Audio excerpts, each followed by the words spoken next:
Well, if we don't have any hot topics, I want to hear more about Patrick and his whatever it's called, the bus-oriented version of Altair 8800 SimH. Oh, yeah. So the basic idea is you're trying to substitute like functional cards that are real as opposed to the devices that were in SimH. Well, yeah, well, there's a couple things going on. The Altair Z80 Open SimH, it's been almost they haven't like pushed a PR in like over 3 months. Stuff is just sitting there like nobody's looking at it. And I have no idea what I'm running, really. I have some patches from you. I have some patches from me. And yeah. it all depends on what directory it's in. If it's in my FDOS directory, it's one thing. If it's in an old, vector graphics directory, it's a different version. Yeah, I kept running into things. Like I started wondering, why do I have to load like a hex load or binary load the disk bootloader every time I want to boot a CPM disk? So I started looking into it, and it's like, oh, because they use a non-standard simulator-specific Altair ROM thing that starts from sector 6 instead of sector 0. And anyways, I kept running into all these things that are like non-Altair or like non-hardware, and I kept having to work around them. And so I decided, and some of the changes were almost getting impossible. You know how hard it is to get a change approved. Oh God, yeah, I'd stopped doing that 10 years ago. Yeah, You came along and did a bunch of them for me. I was like, oh, great. Go ahead, Patrick. So I kind of just decided, you know what? I think I want another simulator that is more more like the real hardware. Parallels the real world. Yeah, I like that. Yeah, than specific for running CPM on a simulator. So that's and then I figured that wasn't going to fly on OpenSimH, so I just went to SimH, the one that the OpenSimH people split from, and I talked to Mark over there, and I said, hey, this is what I want to do, and he said, sounds good to me. So I just started kind of redoing it. So I'm lost. Where is it, or how do I find it, or is there a repository of releases yet, or is it still just under development? Yeah, so the source, if you want to compile from source, it's on github.com/simh/simh. And that's where it ends up. I haven't set up a place like to do binaries yet, but it compiles under Visual Studio, so it's. So you're pushing back to the. Go ahead, Mike.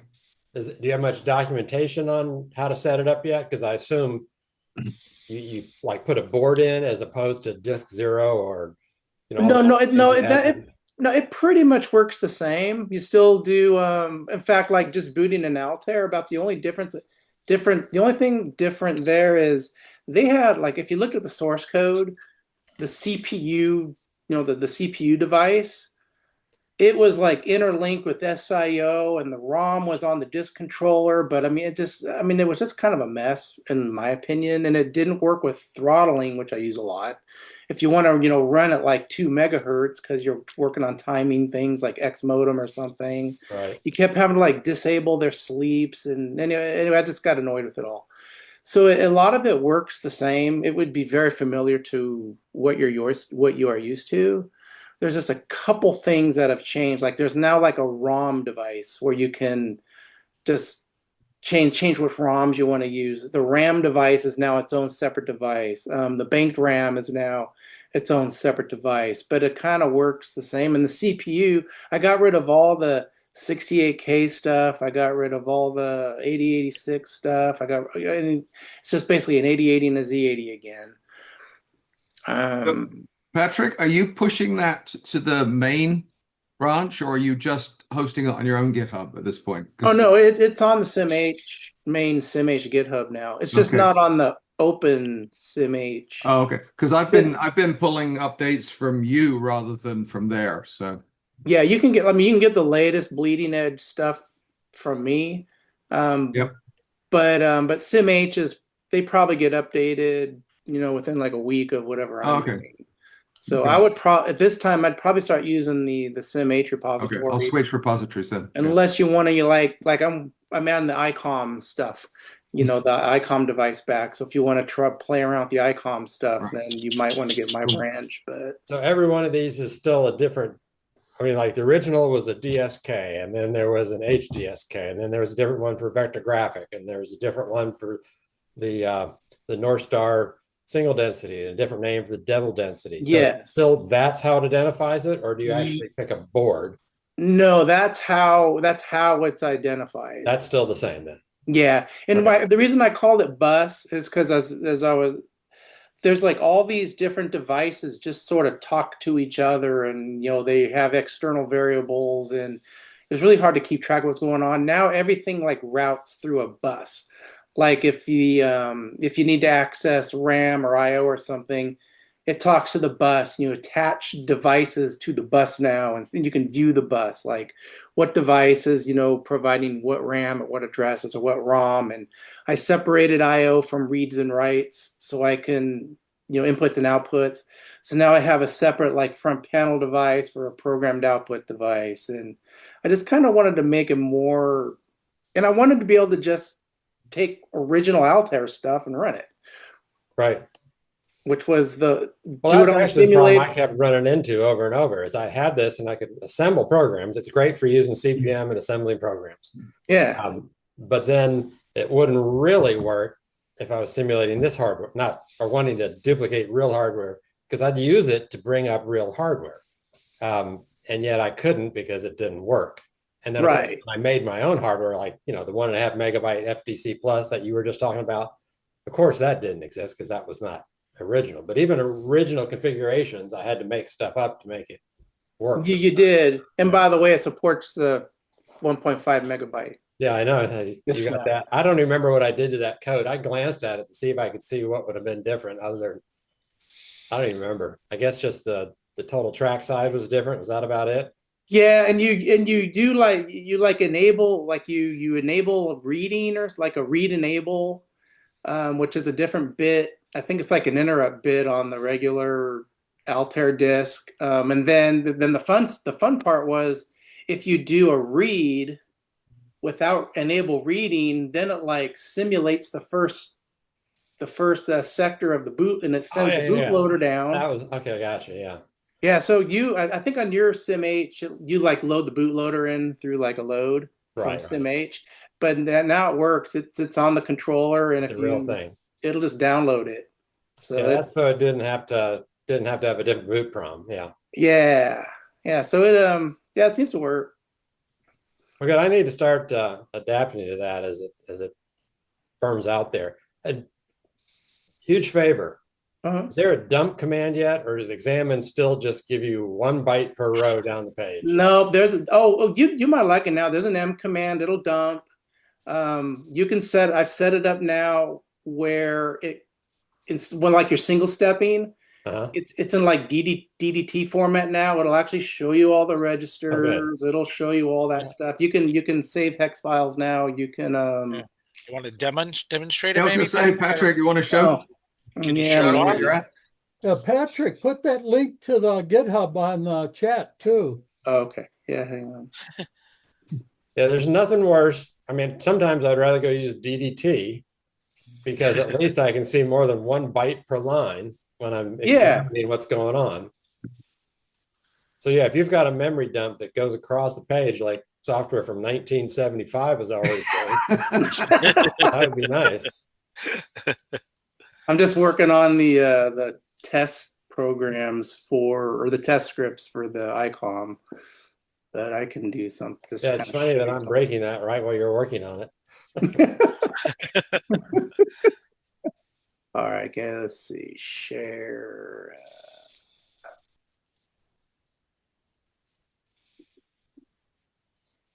So can you guys see that?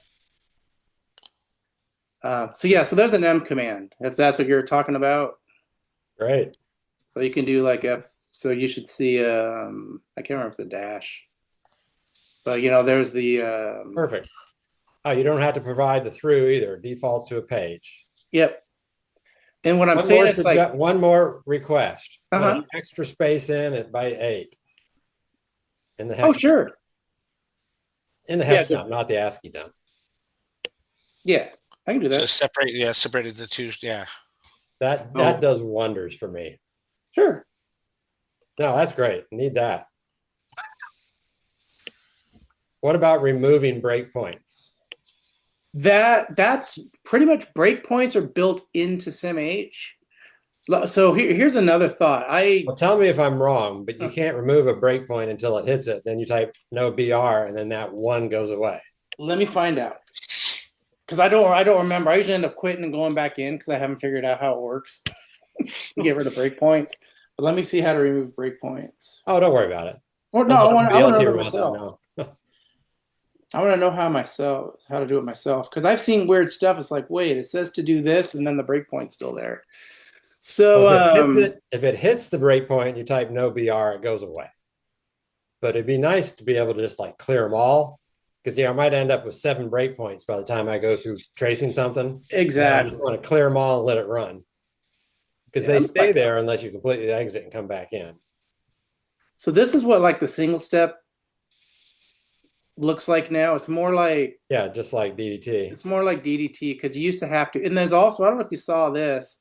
Set CPU history equals like 128. So if I just keep single stepping, you can also now, just while the thing's running in your break, you can do show CPU history, and it'll give you like a history of what it was doing the past however many instructions. You'll look. I've used that a lot. Like, what the heck just happened? So you can put a breakpoint somewhere and then see how you got there by doing show CPU history. So it's kind of like a trace, Trace back, yeah. Yeah, so that's helpful. I don't remember how to use all this stuff because I don't remember anything anymore. Well, the other thing I'm doing is I'm trying to add more help to the devices. How to attach serial ports, how to do these things. That's another thing I'd really like to do is actually use serial ports. That'd be handy too. Yeah, it does. And that was the other thing that happened is the Altair Z80 had just the 2SIO stuff built in, but you couldn't attach a serial port. So I made the M2 SIO 0 and 1 devices, which are now the default in this one. And yeah, you can attach just a plain old serial port. I've done X modem transfers, using PC get and flop to PC and PC to flop, and yeah, so you can hook a real serial port to it. Cool. Yeah, I've used that, Patrick. It's worked well when I was building my little ROM, my monitor there.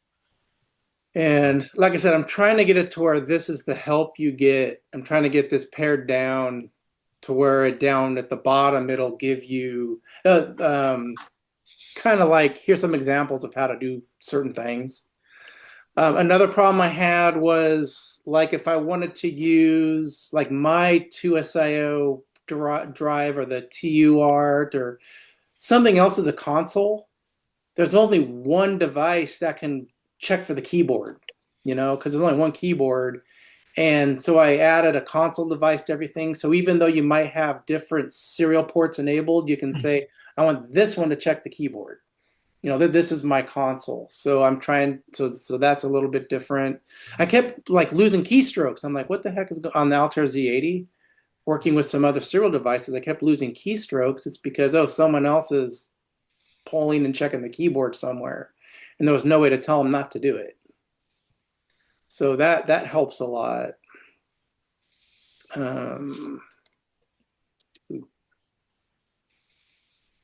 Again, I added on Altair Z80, it was like a load -H to load. Yeah, that's super handy. I just changed it to a hex load, and now I added a hex save.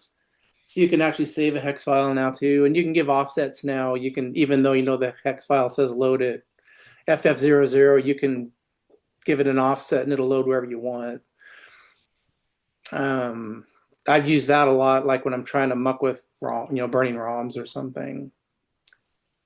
I'm trying to think what else is. So what I've been having to do is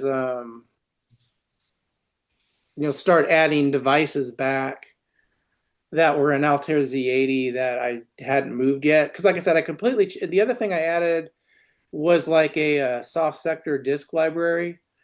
because if you looked at all the different disk controllers, they all like calculate their sector offsets in the file, and how do you deal with two heads? Is it head 0 then followed by head 1, Right, or is right. it No, that's always hard. interleaved, Yeah. or all this stuff? So I made a library now, like for the Tarbell device. I made up like a format. You just tell it it's 77 tracks, it's one side, and it's, you know, this many 128 bisectors. It made it easy to deal with things like the ICOM. Like the first track, I believe, is single density, and then the rest of the tracks are double density. So you just tell it all that, and now you just tell it, go read me a sector and go write me a sector, and it figures out all the offsets and all that stuff. So it made the soft sector device is just a lot easier to write and a lot more consistent. So that was a change that I did, because I got tired of writing all that code over and over again. And yeah, that's it's got just these different ROM. Like I got Altmon in there, so you can just load Altmon anytime you want, or the Turnmon, and we can add you know, just common ROMs that we used that are available. Yeah, that was about it so far. That's a lot, man. That's great. But definitely, but the key is now I want to be able to work on this and go to my Altair and run the same stuff.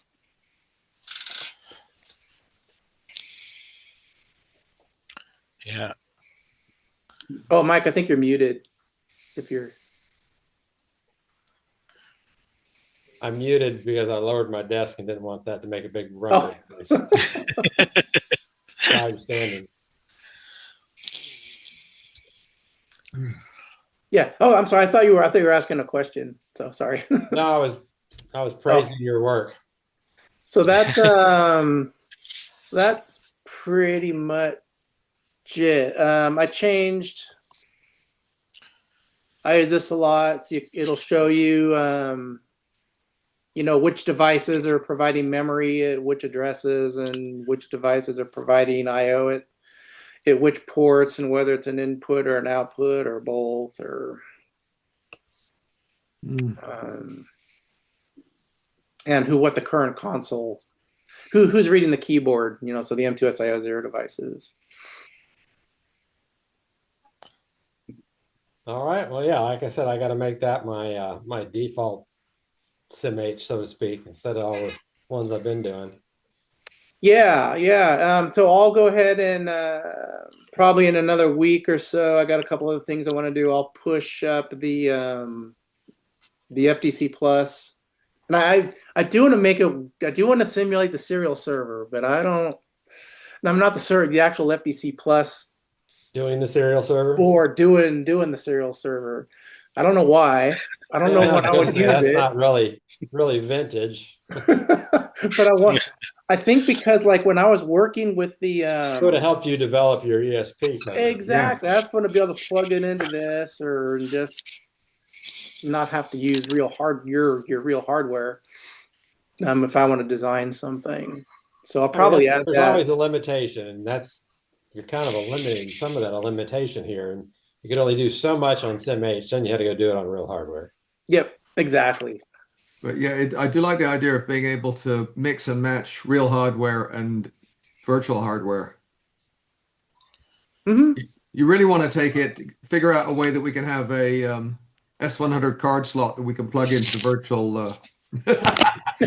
Altair. That's a USB connected S100 card slot. There you go. Yeah, there you go. Yeah. So I mean, I think it is closer. Like, you know, the boards, you know, you still have a disk device name, and you still have different things like that, because that's just the way SimH works. But but a lot of some of the devices, you had to like enable the Western, like a Western digital chip device, in order to use and all these other devices that use the Western digital chip. I didn't like that, because you always had to remember to do it and change. Well, there's some subtle differences between them too. I've run Yeah. that in a number of places, a 1771 versus a 93, even if you're staying single density, or Yep. between a 2797. So now what I did is I made like I that's not a device anymore. It's kind of like an API library again. And you just tell it, yeah, you're a 1771 or you're this version, or you're that. The actual like Tarbell device will configure, it'll say what kind of Western Digital do I got? Behave like this. And Yeah, if you truly want to, what's the MAME? MAME, have you heard of that emulator? yeah, just for video Yeah. games. So Yeah. interestingly, I ran into a bug that was 1771 versus 2797 operating in single density mode, trying to get Southwest Technical's FDOS running, not the FDOS I've been talking to you about in ICOM, totally unrelated. But it was the very first operating system Southwest Technical delivered before they got Flex going.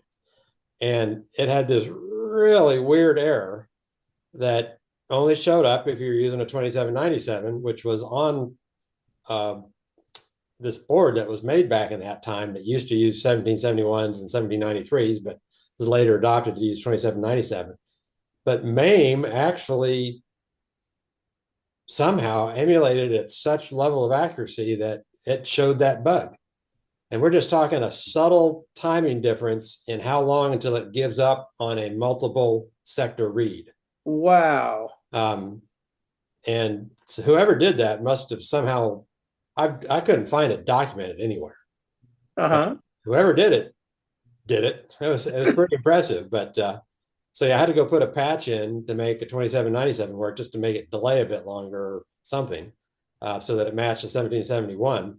Because the guy that wrote all this code back in the mid 70s, he also did their basics, loved multi-sector reads. So he wouldn't read each sector. He'd do one read to read multiple sectors.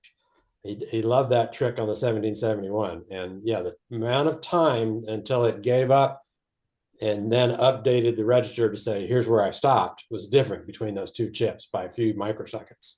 Oh, really? Okay. But no, it's just really interesting that MAME emulator did that. Uh-huh. Gave the same bug. It's like, wow, whoever did this really paid attention, or it's just sheer coincidence. I don't know which, but. Well, I'd like to, I think down the road, I'd like to make another Altair simulator that isn't based on SimH. Because you still have to work, around how they do things. It's confusing as hell. It is. And I thought, you know what, just make an Altair simulator that's just an Altair simulator. I even looked at like the what's the other, the Udo Monk one, what's it called, Z80 pack. Yeah, well, see, I did that once. So for the MOSTech development system, Z80, I was trying to get that to work under SimH, and I just said F this, and I took Udo's and did it, and he was excited somebody was paying attention to his stuff, and so sure. But I found it confusing. Like you have to copy disks into folders and like compile. Yeah, I didn't like that. So I did something where you could kind of pick them. And he was like, well, that's not how I did it. That's why I know. Yeah. Yeah. So it'd be fun. I think it'd be fun to make like a whole new one that's it's really geared towards developing hardware and software on the real hardware. Not yeah. Well, it sounds like this will be close. Yeah, we're going to develop for it because it's SimH and it's a pain in the ass. But I was looking at all those structures when I was trying to see what I did to that one I sent you, and it's like, I don't remember what all this stuff does. Yeah, you spend 90% of your time figuring out the simulator versus how to solve the actual problem. Yeah. Yes. But you're in the middle of it all, so it's all second nature at the moment. Yeah, it's pretty fresh in my brain. Yeah, and like I said, I was close from what you sent me, and I was like, oh, okay, I see what he's doing there. Yeah, there wasn't enough time to actually do handshakes in real hardware, so you have to basically say, I'm ready, dump. Yeah, I was like, obviously in the simulator, it's not an issue, but in the real world. Yeah, what's this dummy byte? I don't get it. So. And that's why it doesn't work on a 2 megahertz Z80. Oh, okay. Z80, I should say, because it's timing based. Right. But then again, in the end, the real Altair software ended up being timing based too. Mm-hmm. Do 2 bytes per cycle, and on 4 megahertz, it's asking for the next byte too soon. when it does that transfer loop. Well, it's neat. I don't know why I never tried it. Paul, who's usually on our meetings too, he said, "Hey, have you seen this 1.5 megabyte?" I was like, "Blah blah blah." I'm like, "No." So I looked at it, it's like, "Oh, well, that's cool." So tried it. It works great. Yeah, it works with 8-inch double-sided double density as well. I might try that too. I got a couple of those. I got some of the half heights, yeah. Hey, while we're on drives, 3.5-inch drives. I think I found the problem with the ones I'm trying to use, and they don't do index. I don't think it does index pulses during seek, and that'll mess things up. Correct? Using Yes, like a then for some reason I'm thinking I got rid of that dependency in one of the releases. okay. Yeah, I'd have to. I've never paid a lot of attention to 3.5s. I do know that Martin has used 3.5 on some real controller, and it just doesn't bother filling the whole sector. It doesn't care that it's not 360 RPM. Uh-huh. Wow. You know, at 300 RPM, that's slower. And so, 360 RPM data doesn't fill the whole sector. The whole track. You just kind of waits. Yeah, it's kind of wondered about that too. Okay. Yeah, but it worked, and that had nothing to do with my controller. That was a real one. Now, mine, where it's trying to simulate a hard sector controller, may not like the missing pulses. But for example, the soft sector mode, the 3712, or maybe the 1.5 megabyte, it wouldn't care, possibly. Oh, okay. Oh, right. I should try the 1.5 megabyte on those. I know you have to fiddle with ready bit or something. But, the ready signal. I got it working. Like I can get it to boot CPM, but it has to retry quite a few times. And like if you do format just randomly, it has to retry the formats. It's just not very Is that 300 RPM or 360? 360. Yeah. Well, that's hard to find the 360s. Oh yeah, I was looking for some on eBay the other day, and 99% out there are 300 only. Yeah. And with like the TAC 3.5s, only certain models will do 360. Yeah, this one I had to remove a resistor and run a jumper. So I'm thinking soft sector modes will run 300 RPM 3.5s, even though you're at 360 8-inch data rate. Okay. It just doesn't fill the whole sector, and then it waits for the next index pulse. It doesn't care. Right. And it does it again. Okay. So for example, the 3712 stuff would probably work on a 3.5. My 1.5 megabyte floppy stuff would probably work on a 3.5, because it can handle the 500 kilobit density at 300 RPM. That's how it got to 1.4 meg, right? Okay. Interesting. But it's not happy with where it's trying to simulate hard sectors because the timing's all wrong. Okay. Well, at least I got the cable figured out. I can run now 2 3.5-inch floppies with that darn twisty cable. Yeah, I don't think I have any 3.5 floppies left. I just had such little luck with those in the real world at the end. I was crossing my finger every time I was hoping to get something off a backup disk I made, because it just never worked. Yeah. And then I use 8-inch that are 50 years old, and they're reliable. Yeah. Oh yeah, and those 55 GFRs with the FDC plus, it's those aren't bad at all. It's rock solid. Yeah, I never had a problem. But 3.5s, yeah, I just can't. I never have an urge to go to 3.5s because I hated them when they were real at the end. They were just so bad. Yeah. So I like those 5 1/4s. Yeah, I haven't looked for one in a while. Can you still buy the 55 GFRs pretty easily? Easily, they're expensive, but you can get them. Oh, they've gone up now? Yeah. What are they, 70, 80, 90 bucks now, I think? Well, that's not terrible. No, it's not terrible. But there's some that have, I think there's some that are like, new old stock for what, 300? So. Yeah, I don't trust that stuff on eBay. Yeah.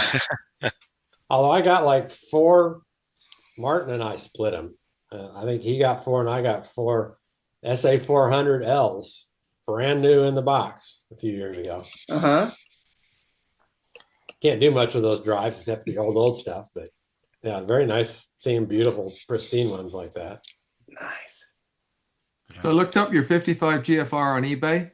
The first one that comes up is $429. Yeah, there's always those people out there. And it's like, It's new old stock, so it's still in the original box. I'm gonna Yeah. try some of that soft. I'm gonna try the 1.5 megabytes. That's a little expensive. Well, I'd have to stare at the code, but I don't think it would care. I think all it's looking for is an index pulse, and then it says go. Then it says start. Yeah. No, that sounds good. Well, I mean, I'll try it. It's easy to try. Yeah. Yeah, let me know, because people ask me all the time about 3.5. I say, you know what? That's too new for me.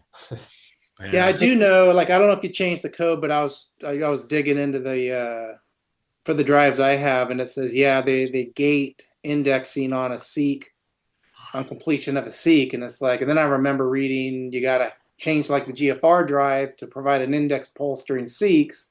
So it's like, oh, maybe that's my problem. Why it's just being weird. Yeah, let me see if I can figure out. Well, go ahead, you guys talk. I'm gonna go see if I can find if I did an update. For some reason, I think I did. Well, I've that'd had be too good- bad because I'd like that to be the problem. I've had good luck with the 3.5-inch drives on the Zeta V2 board set, but I think it uses a 365 or something like that, floppy controller. And until you did have luck or did not have luck? Did have luck. Did have luck? Yeah, it works very well. In fact, Huh. I've got two of them, two Zeta V2s with 3.5-inch, and I forget what else is on them.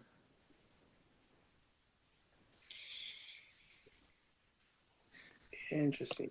I just don't know that much about how floppies work. But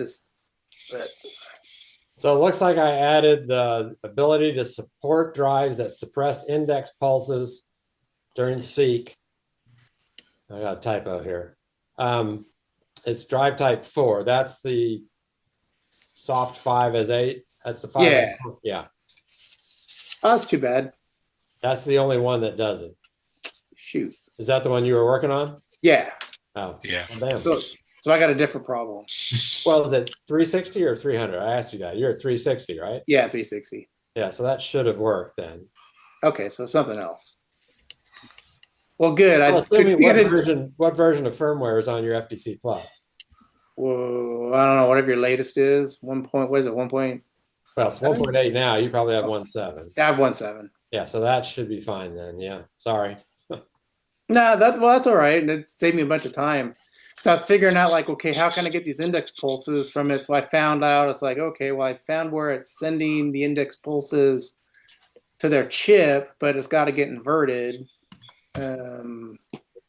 So yeah, that just saved me some time. Trying to figure out if I can disable that gate. Yeah, no, it doesn't look like that should be an issue anymore. Well, assuming I really fixed it.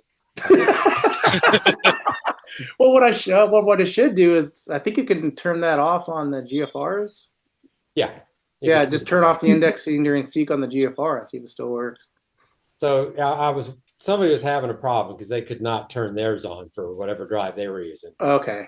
And that was why I was working on this. So it fixed it. So I assume it works. Yeah, But yeah, just turning that off on your GFR should do it. yeah, if you said it's fixed, that's a high certainty that it's fixed. Yeah, not anymore. I don't remember anything anymore. Oh, good. Well, something to try.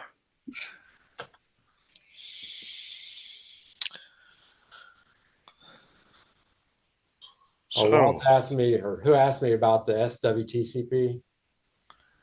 Let's see. Walt. Somebody. Well, it was Walt. Yeah, that is Yeah. an S09. That's their 6809 computer back there.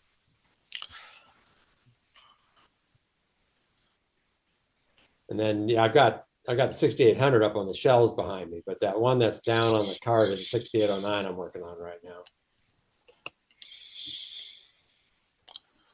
Any other interesting projects coming out from Farm Tech? I've been too busy working for the last year. I've really let this hobby thing slide, frankly, the last year. I've had to completely redesign a couple of products due to obsolescence, and including the main controller chip and the main timing product we sell. So anytime I have free time, if I didn't go do that, I felt guilty because I was reaching a deadline. But yeah, basically at the deadline now, and I'm there, so I'm happy. Oh, good, Cool. good. That's good. Hopefully in the next year, I'll actually be able to play again on weekends or at work when it's slow. But that's been a while. Man, darn work. Yeah. Yeah, I don't miss it. Well, I played with retirement, but I could retire, live till I was 150 if I was alone. But Yeah, I my understand. spouse's burn rate changes all those plans. Yeah. Good deal. Well, we certainly appreciate everything you've done. Oh, yeah. Well, no, I've really been excited about here lately is finding FDOS finally. I've spent 15 years trying to find that for the Altair. And That's cool. somebody found FDOS 3 for the 5 1/4 inch early this year. And it got that up and running on a micro floppy. I had the micro floppy controller, and then it works with an FA400. And then I ported that to work on the 8 inch, but I knew it wasn't the same as the real 8 inch. But I made it work on an 8 inch, the FD3712 and FD360. But then somebody popped up and said, "Oh, I didn't know you guys were missing this. Here, I've got an 8 inch disc." So that was just a few months ago. So then I got the real 8 inch working. And so I've been updating the website here over this last couple of weeks when I've had a chance. I've had a good chance here of being stuck at home last 2 days. But that's when I realized I could. I've had the FDC Plus running that 3712 mode, where you basically get IBM 3740 soft sector format. But I couldn't really run all the software because the FDC Plus is at a different address than the real controller was. And it's really squirrely. It's not squirrely, it's pretty common in the day. They had a PROM on the board, and then they had scratch pad RAM on the board. Well, I don't have that controller board, right? You have the FDC Plus. What you have to do is have 1K of PROM followed by 1K of RAM. Mm-hmm. FDC Plus can't do that. I didn't have any ROM cards that could only enable 1K. I had one that would go down as small as 2K.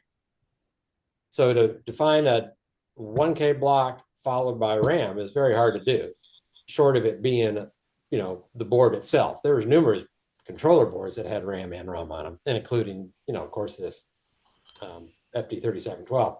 But anyway, then this summer or two ago, I can't remember the guy's name. Josh Bensadon and I put that Flex 64K RAM board out, specifically for all these holes and all these kind of problems. And it's like, oh, wait a minute. So I can have my RAM at C400 and ROM at C1000, no problem with that thing, or at F1000 and F400.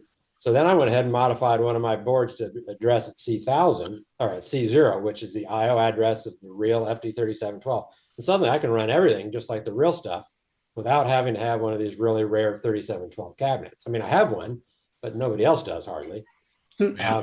So yeah, I can run all this stuff in a Altair with FDC Plus, which I think some people might want to do.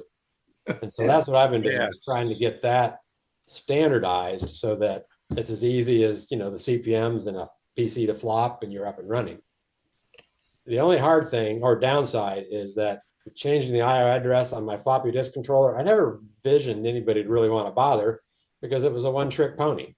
It emulated the Altair FDC, which is at 89AB.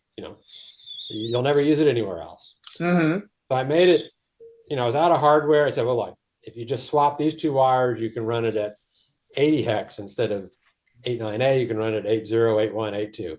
I'll do that. And even that required you cut two traces and put in two blue wires. It's designed to do that. There's an easy trace to cut. It's spread out so you don't hit any other traces. But it was like a board jumper, where it's wired that way to begin with, and you have to cut it to undo that factory jumper, so to speak. But it's not hard to make it go to C1000 as well with one more cut. And it actually responds at 80 and C0, but who cares? It was very simple. So now it can work at C0. So what I ought to do is turn that board. The next turn of that board is go ahead and put in jumpers so that it's easier. because once you do this, you're probably not going to switch it back. So you pretty much have to dedicate an FDC Plus to do, old ICOM stuff. And not everybody's going to want to waste a board like that. I don't care. I have plenty of them, obviously. So, but no, it's neat. So then I realized, well, now I've got people who want to run it without modifying it, which is the way I had it out there, which then I had to customize CPM to work at 8 instead of C0, right? And then FDOS comes along. Well, I'm not going to go modifying FDOS and FDOS ROMs. I mean, it's just, okay, never mind. So that's when I decided it'd be really nice to run it at its native address. But you can run CPM at 8 and 9. I've already got that done because I had to write a BIOS anyway. So that gives you soft sector capability on an FDC Plus. So you might want 8-inch IBM compatible disks, and you can read any of them. It doesn't have to be the FDC Plus ones. You can read any 8-inch 3740 standard disk. So that's handy to have, even if you're not doing FDOS or 3712 stuff. So now I've got it all where all the utilities figure out what they're running on. So if you run PC to flop, it knows just by looking at the hardware whether you're running on my board at 8 or whether you're running on my board at C0 or an original FD360 or 3712 at C0 or the 3812 at C0. And it just works. I used to have to do conditional assemblies. And anyway, so that'll just make it for anybody who plays with it, make it easier, is that, whether you modified your board for C0 or you just ran it at the original 8, it'll just work. But anyway, this FDOS stuff has been pretty fun. I don't know if you've watched any of the videos, but it all ended up being a better operating system than I expected. That's pretty interesting. And from what I can tell, it was the very first commercially distributed operating system for a microcomputer. Well, it's interesting. There's a stack of 8-inch floppies on eBay, and one of them says System Disk FDOS 3 Altair. No. Yeah, I'm serious. This is what happened with Lifeboat CPM 2.2. We had Lifeboat CPM 1.4 for a decade. The only CPM 2.2 we had for the Altair was Burcon, which was a hack of 1.4 to make it 2.2. But Lifeboat 2.2 we knew existed because it was in magazine articles and newspaper clippings, the big tabloid newspapers there used to be. But never could find it, And all of a sudden, 3 or 4 years ago, it popped up like 3 times. And so now here FDOS is popping up 3 times. I'll have to go look at that. It's just on eBay. Yeah, I can send you the link. And you have to look at the Picture. Zoom in on the discs because it's like a lot of floppy disks, 8-inch, late 70s Altair era vintage or something. So if you look at all the, I try to look at all the, because I'm still trying to find. That's why I found FDOS. It's like someone has, hey, here's 38-inch floppies for sale. And it's like, oh my gosh, that thing says FDOS. So bought it, and holy cow, it actually worked. I'm gonna have to go through those boxes of 8-inch floppies sitting behind me and find out what's actually in there from 40 years ago. Yes, I put it in the chat, Mike. Oh, okay. And then it's this one of the images. You can see it's like the second disc at the bottom. It just says FDOS 3 Altair. Now it's a handwritten one, and it's probably not original, but.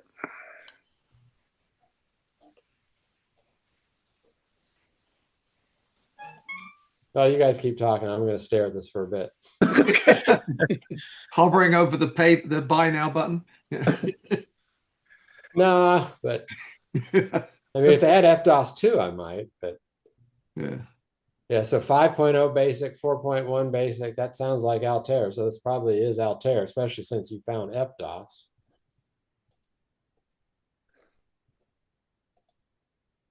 Yeah, it's a bad habit. I just try to find, because people post all these floppies all the time, and I'm thinking, you might find something. I think that's where I found SID, SID we were looking for. Yeah, there is.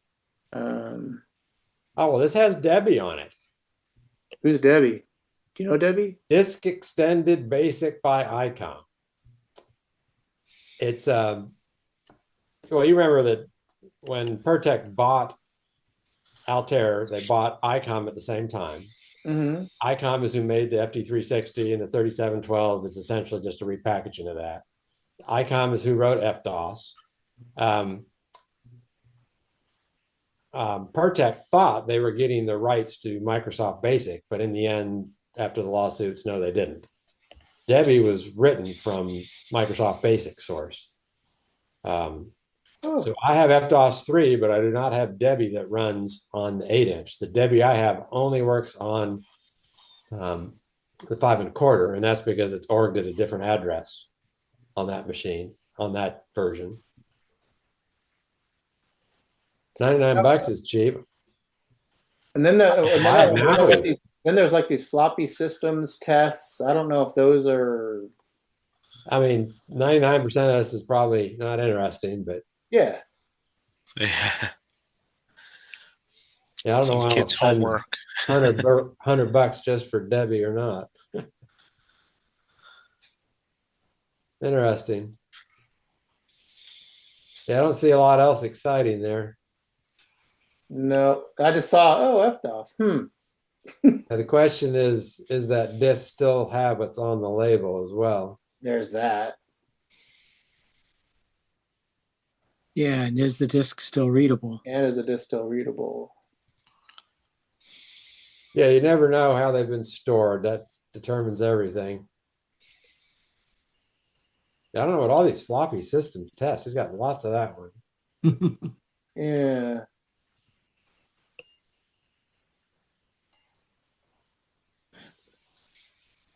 Well, anyways, that's out there. I thought you might. Yeah, if there was a one or two other discs, I'd say I'm going for it. Boy, I don't see anything else I give a hoot about.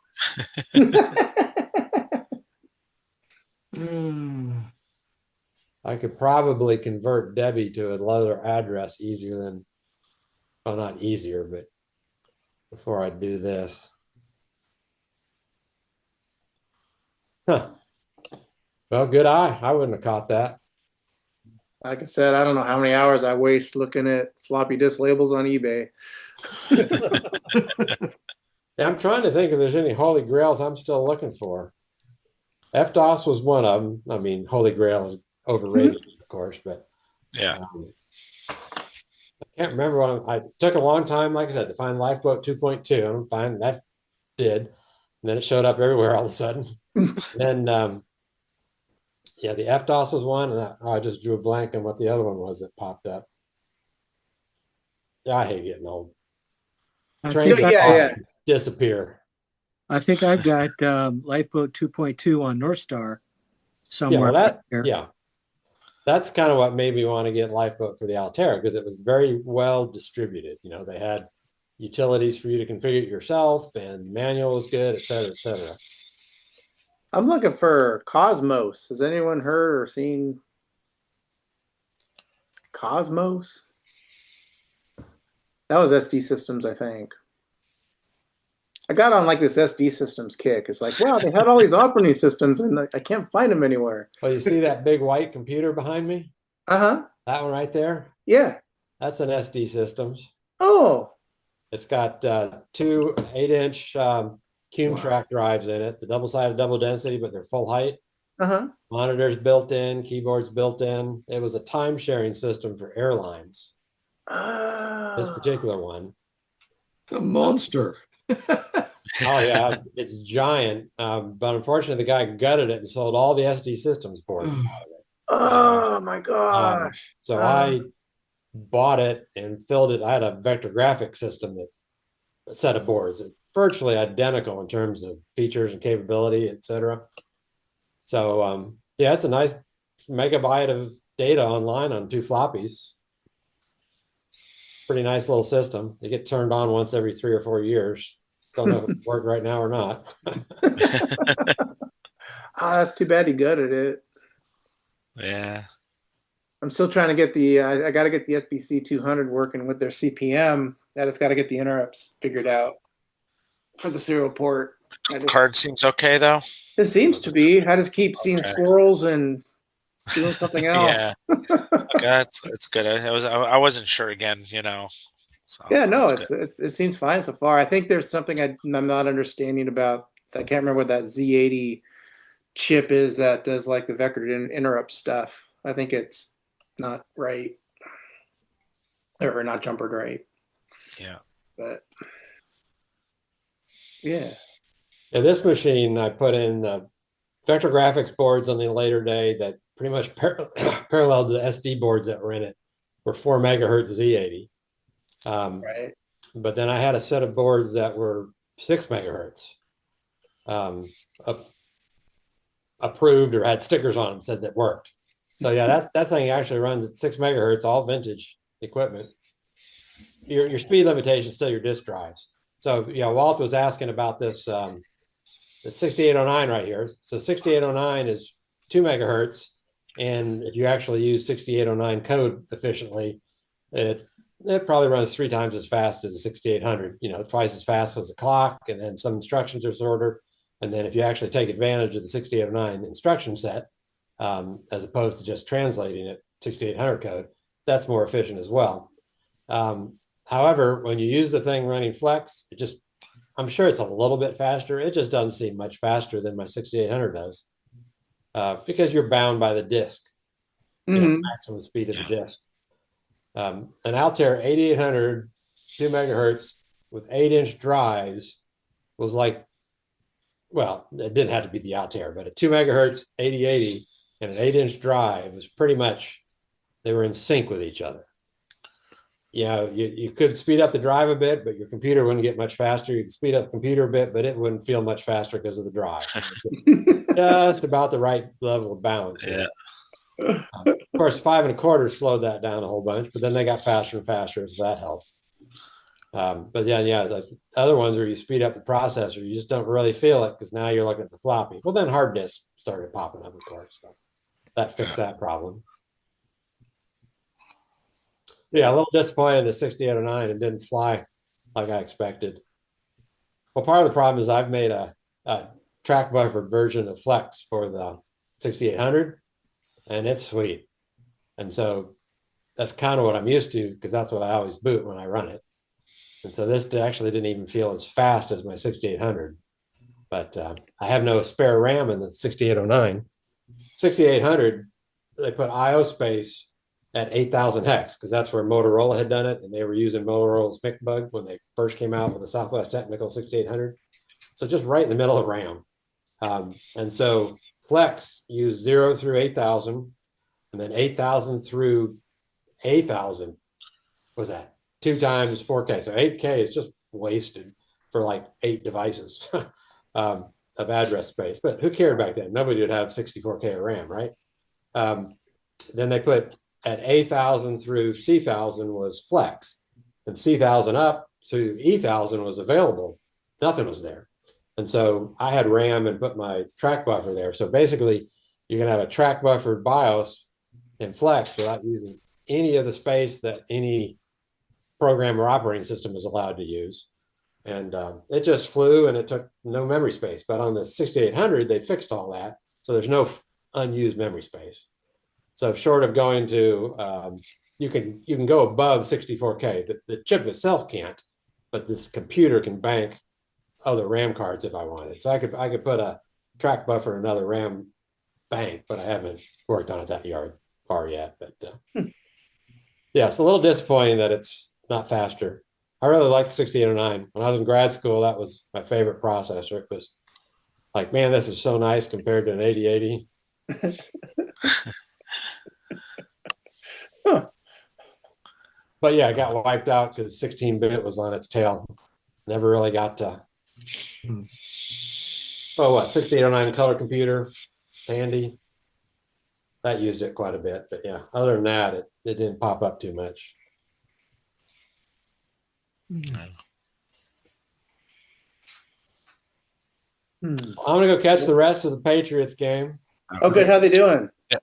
I thought they were going to lose pretty bad because they could do nothing, and Denver was just hopping. Yeah. Just looked at it 7-7. So Okay. Oh, cool. Okay. it's Yeah, still, people are happy around here. Yeah. So people are happy around here when they win. Yeah. I'm a Steelers fan, so I don't care either way. I'm out. But got yeah, Mike everybody else now. around me's everybody else around me's happy. When I guess you got Mike McCarthy now. Oh yeah, that's it. They did some switch up. Yeah. Well, I don't know that it was his fault as much as Jerry's here in Dallas. So Yeah. maybe he'll do good there. And I hated the Patriots when all they did was win. But now that Brady's been gone for a while and Belichick's been gone for a while and they've sucked for a while, it's okay if they win. Yeah. My mom and sister are thrilled. They live up there still. Yeah. Real quick, Mike. I know. I wrote you back at the end of December. It's Joe Corda. Yeah. I don't know if I didn't post my last name there. You said you didn't have any FDC Plus cards in stock at the time, but you were gonna look at building some. Did you ever get there? They're all in. They're in again. Okay, that's fine. I'll either probably send you an email or something, anyways, just to. Or if you want to wait till I run out of this batch, maybe I'll have an address jumper in the next one. Yeah, I mean, I'm fine for waiting if you think that's gonna be happening. Next few months. Well, I'm going to put that in on the next round. I run 25 boards at a time. I mean, Okay. that'll last me till probably the summer. I'm not sure. Okay. Don't have a forecasting spreadsheet for my hobby stuff. Yeah, no. Not look. I wouldn't hold you to it either. So yeah, no, I'll probably hold off then a little bit because I like the idea of having the extra features stuff. So okay. Yeah, no, it'll be fun to play with that. I've really enjoyed playing with all this. Stuff. Oh, but I mean, Chris, I'm sure people tell you your videos are awesome. I've learned a lot just from watching the stuff you do, so it is appreciated. I don't know if you get a lot of feedback. No, I always like to hear it because I mean, I like doing it because it's the only way I can record what I've done.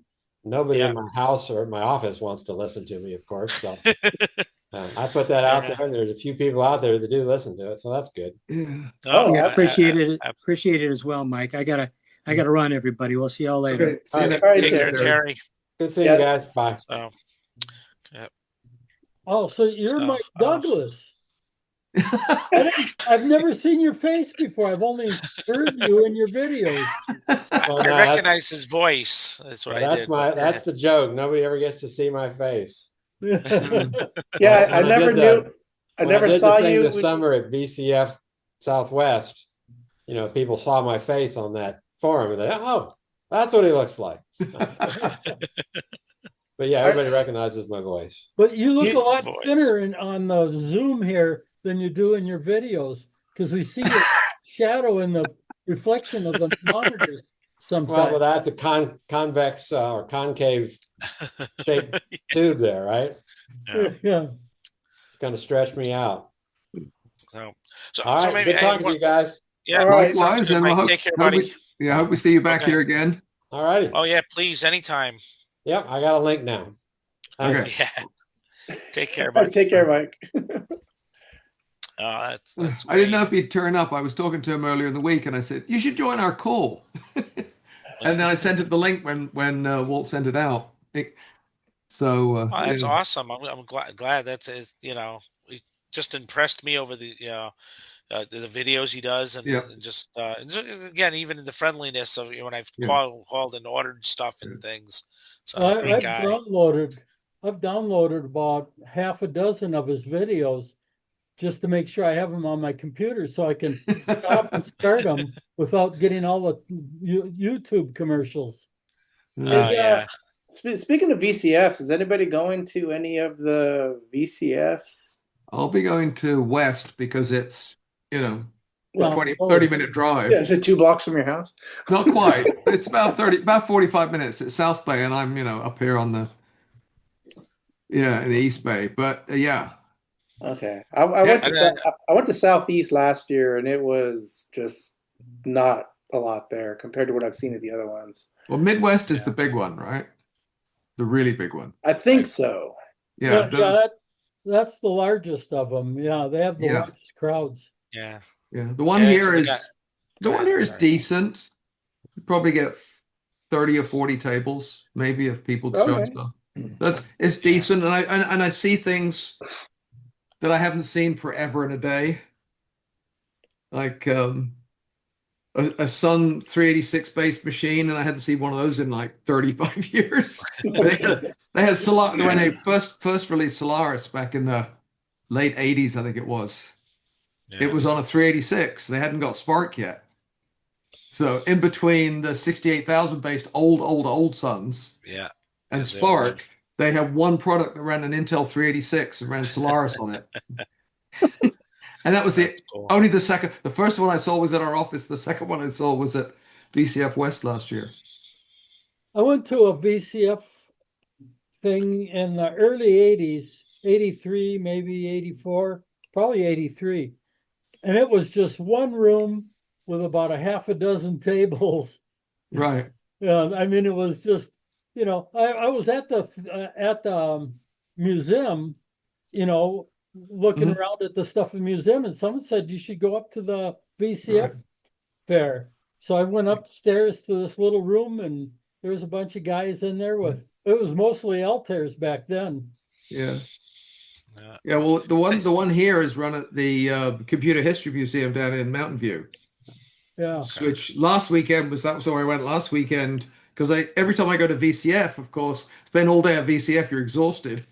Yeah. So yeah, we went down and looked at the actual computer museum, and that was it was some impressive stuff there. Some impressive stuff there. Giant displays of giant machines. Well, like I said, we got to see Space Wars running on a real PDP-1. Yeah, that's so cool. That's neat. Yeah, I think that's awesome.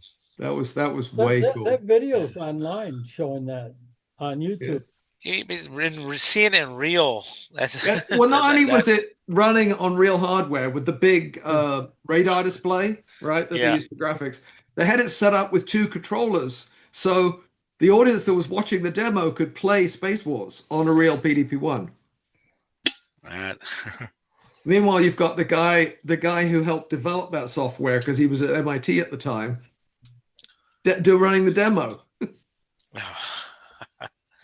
Yeah, that's cool. If I could find that picture. Yeah. But, I don't know. Is there a VCS in the East anymore? I don't. Oh, yeah, Jersey. Yeah, I think so. It's in Jersey. Depends if I want to go to Jersey, and I'll stop there. Yeah. I'll have to see if it looks like it's gonna be large enough, worth taking the road trip. I think there's 6, maybe 7 VCF fairs in the United States.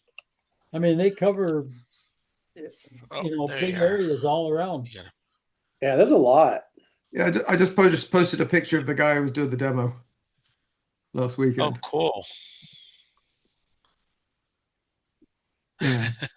Love that tube there. That's a radar tube. And that's the graphics display that they used.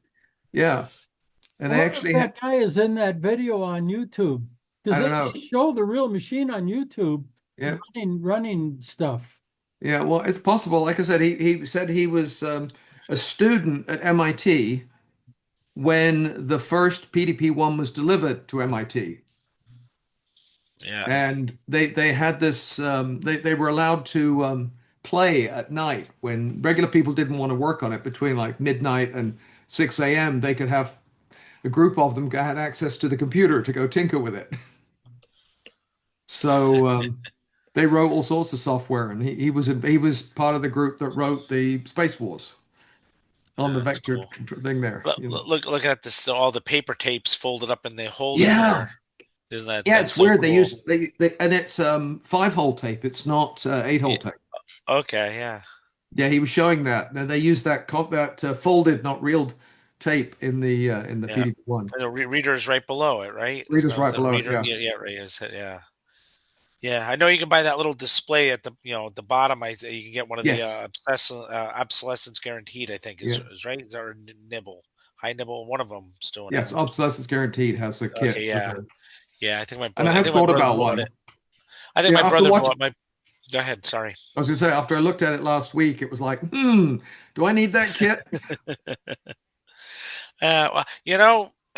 So my brother bought one, but one of the things he's impressed on me over the years of collecting is if you see something, get it, because you don't know how long it's going to be available. There is that. So I will, sometimes I will buy, if I'm buying one board, I will buy 2 of them or something. I'm buying like bare PC boards just to have that second one in case you really want it, because you don't know if, the person's gonna be around, or want to be around, or want to be able to, and then at that point you're on eBay pricing. as opposed to buying a PCB board for Right. $30, so. But then, the kids, you have to obviously have the funding to do it. Yeah, I noticed when I looked a few months back, the guy who was selling the parts kits for the Altair processor board, CPU board. Yeah. So there was one guy selling the boards, and there was another guy selling full-up kits of all the parts. He stopped selling those, which is really annoying. So now if I want to build, I've got another board. If I want to build another card out, I need to source all the freaking parts. Yeah, that stinks. Which board is that? That's the Altair CPU board. Oh, yeah. Yeah, so the guy who sells the replica boards is still selling them, but there was a guy on eBay that was selling parts kits for that board. Yeah, doesn't Todd sell the board? No, it's a guy. It's a different outfit that sells that one. It's that's Glitchworks. No, it's not Glitch. Is it Glitchworks or Planet something? Oh, Planet. It is the Planet, the Planet Net or something. Yeah, Planet.org is Gary Kaufman. Anyway, but I think he quit selling the kits because he couldn't get the great big, crystals. Yeah. So if I want to build another board, I'm going to have to find crystals. Fun. Yeah, there was a company. I got a link to a company that used to have them. Yeah. But they actually sold out of their big chips too. I mean, big crystals. Yeah. Too. But it'd be kind of nice to have a spare. Yeah, I've got the PCB. I just haven't got around to sourcing all the parts to build a second board. I think that's one of the PCBs I picked up in my think concept of making sure you have one. Now, Chris, if you can't get the parts for it, it really isn't useful. Well, yeah. I mean, the parts are still out there. It's just the price is climbing. Yeah. And the search is getting longer and longer. I kind of wish, if the kit was available, I'd probably be interested in grabbing that along with it. Especially on some of the unique stuff. So. Yeah, I should have bought 2 kits at the time instead of just one. Smart. Hindsight, as they say. Yeah. Yeah. Well, we got our meetings in compute. Oh wow! But we didn't get, bud.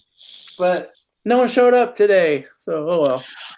I used the link because I didn't have Walt's link right in front of me, so I said, wait, I have Patrick's last email where they had it snipped in there, typed it in, worked great, man. So good. I was hoping we got some new people today out of that magazine, but oh well. Or you and I are the only ones subscribed to it, I think, at this point. Yeah, it's I love it. It's good. A lot of Commodore stuff at this point. I'm hoping that hoping they kind of. Well, they want some writers for Altairs. What's that? They're looking for writers for the magazine about Altairs. Yeah, they just did. This one has an article email on from it. them asking me. They popped up with my link to my website, and they asked me to write some articles. I told them just publish the pages. What's that? Oh, it's hard to see that. Yeah, now you gotta love the background stuff. Yeah, you guys can see my. All we see is your shiny face and an Altair. Gee, how do you turn it off? That's the biggest Altair I've ever seen. Walt, did you get your cards back yet? No, he's going to ship them out tomorrow. Okay. Well, I hope they survive the trip and work when they get to you. Yeah. Don't get a new gremlin on the way. So this one does have gosh, where's my camera? It does have a whole article on the Altair. Oh wow. Oh, cool. Okay. I know I haven't. Oh, is that original article that they put online? No, it's some guy wrote an article about whether or not the Altair should be considered the first actual PC, and he goes into the history of the Altair and because it's kind of a good article, and it talks about the S100 bus and the bizarre way it was developed. Yeah. So well, these are cheap. Let's use that. What's the neatest? Well, I mean, and then they got a whole thing. Do you guys have that retro chip test? I have one of those. I have one of those. I don't have one of That those. thing I is want one. They're amazing. expensive. There's a whole article on that thing. Yeah, there's a guy that sells them as a kit, so you can save quite a bit if you buy the kit, but they're still expensive. Yeah, there's even an ad. Yeah, that's the guy. American Retro Shop. That's who I Yeah. bought mine. He's because the guy who developed it's in Germany, and American Retro Shop does the distribution for the US, and he sells it. Okay. And he sells it as a kit, and it's not a bad kit to put together. Yeah, I want to get one eventually, but pricing in the hundreds. It's not cheap, Couple but $100 for the kit, isn't it? yeah, it's expensive. Okay. there's a lot. Well, it's quite the board. There's like 2 chips on it and about 40 transistors. And these diodes and resistors, these long, because you've got your ZIF socket, and there's a little diode and resistor for each pin. to solder, and they're really close together. You want to make sure that you don't get any bridges. Oh my gosh! But it's a pretty easy kit. It's really easy to work. It's a little bit weird to update the firmware on it, but not too bad. It uses one of those little controllers to update the firmware. Well, I got the RLG Tonic chip tester, which works great, but I wish it tested more chips like that other one does. So what has also happened is that other people have developed little adapter boards, and there's about 30 of them out there for different formats, for like DIMMs and SIMs and all sorts of stuff. Okay. So you can buy a packet of all the little daughter boards, and they just plug in the ZIF socket, and then you plug in whatever you're testing. So it's every time somebody has, well, I've got a bunch of these I want to test, they develop a little board, and he resells it for them. Okay. So it's thousands and thousands of things it can test. The only thing it can't test, which is really annoying, is it can't test UARTs. Oh. And I kind of get it because they're working at weird voltages and stuff.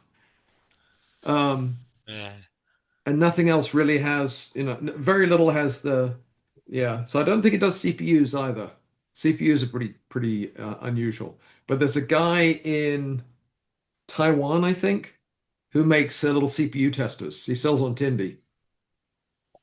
Yeah, I got the Z80 tester. Yeah, he has one that does 8080. He has one for 6502.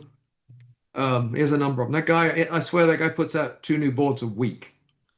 Yeah, very prolific. I'm gonna make a RAM tester for testing the old RAM and ROM chips. But so you could RAM chips. So you can test RAM chips in the retro chip tester. Yeah, but that's an expensive way to test a couple of RAM chips. Yeah, there is that. I want the $50 RAM chip tester. Right. But I don't know, every time I have a board that has problems, especially if the chips are socketed, I just go through one by one, pop them out, and test them all. Yeah. Yeah.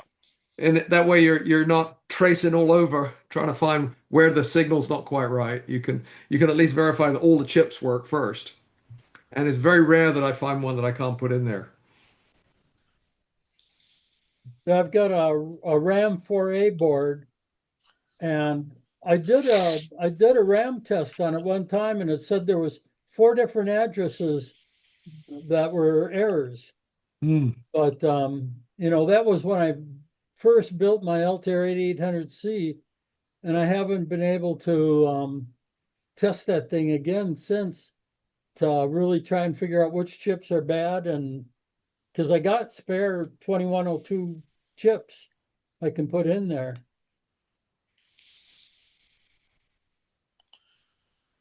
Although I don't think I'll ever use the RAM 4A for anything. Yeah.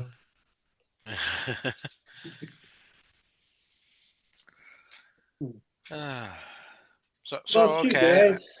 I do have a quick question. I have a CCS, California Computer Systems, I think it was. Yeah. A serial board. Okay. And I have an address to like 14H or something. I have actually a system that's working. with Patrick's card in it, so I could actually and I can load my ROM and everything. Right. I wrote a simple program to just have it echo the characters back, and what's happening is it's taking my input. I say hit the letter J, and it just keeps streaming the characters. It keeps flowing till I hit the next character and keeps flowing. And I've gone through and it almost, go ahead. Oh, are you checking for new character available after you read the character from the UART? I'm doing the check the status to make sure that it read it, and then when it right, it almost seems like when I write it out, it's not taking, it's like leaving the character in the buffer or something. Right, because it's supposed to. Does the chip on there require any initialization like the chip on the 2SIO? So no, so there's two chips on there. That board's kind of fancy. One's I won't call it software, but more one's a fancier version of the UART, where you have to give it initialization. Mm-hmm. Those other ones, they say initialize as soon as you send something to it or read something from it. It gets initialized.